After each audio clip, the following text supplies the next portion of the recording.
फुसफुसाती परछाइयाँ। घने जंगल में बसे रेवेनवुड के छोटे से शहर में एक पुराना ढहता हुआ घर था जो एक पहाड़ी पर परित्यक्त पड़ा हुआ था।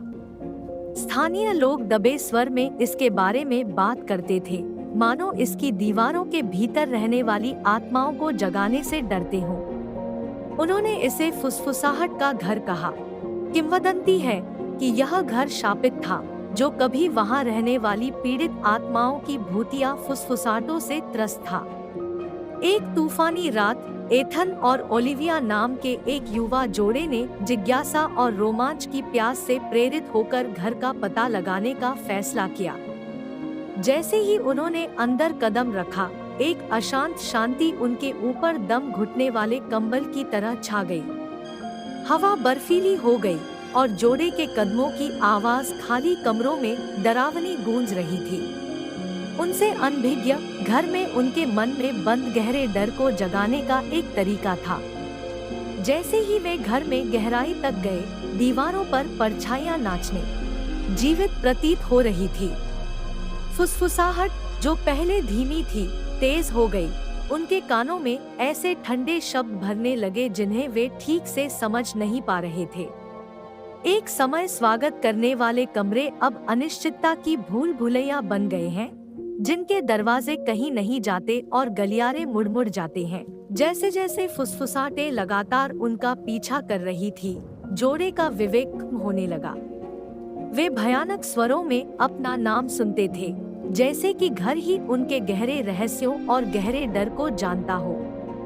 जैसे जैसे दृश्य साकार होते गए, विवेक और भी दूर होता गया। चेहरे पीड़ा और निराशा के भावों में बदल गए। एथन और ओलिविया ने भागने की कोशिश की, लेकिन ऐसा लग रहा था कि घर ने उन पर घातक पकड़ बना ली है। उनके द्वारा खोला गया हर दरवाजा उसी प्रेतवाधित गलियारे की ओर ले जाता था, जो उन्हें कभी न खत्म होने वाले दुःस्वप्न में फंसा देता था।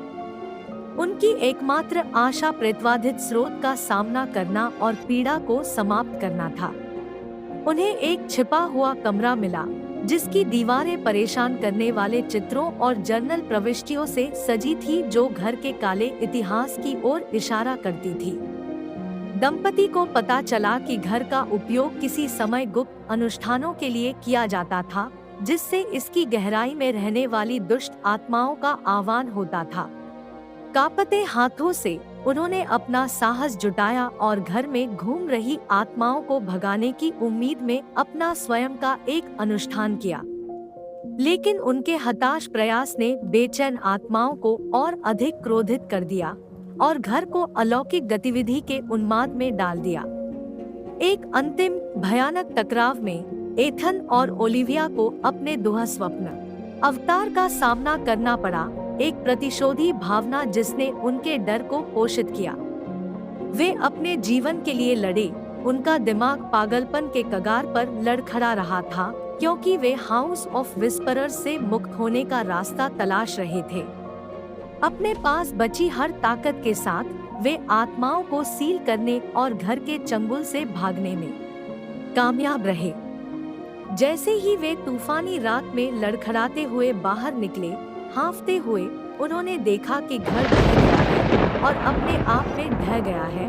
वह उसी बुराई से भस्म हो गया है जो उसमें छिपी हुई थी। वे जानते थे कि रेवेनवुड फिर कभी पहले जैसा नहीं होगा। हाउस ऑफ विस्परर्स के भीतर उन्होंने जिस भय का अनुभव किया था, वह अभी भी उनके हर विचार को परेशान करता है, जो भूले हुए स्थानों में रहने वाले अंधेरे की लगातार याद दिलाता है।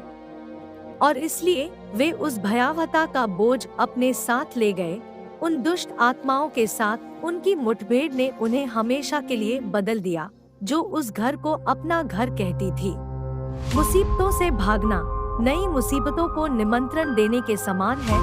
जीवन में समय समय पर चुनौतियों एवं मुसीबतों का सामना करना पड़ता है, एवं यही जीवन का सत्य है।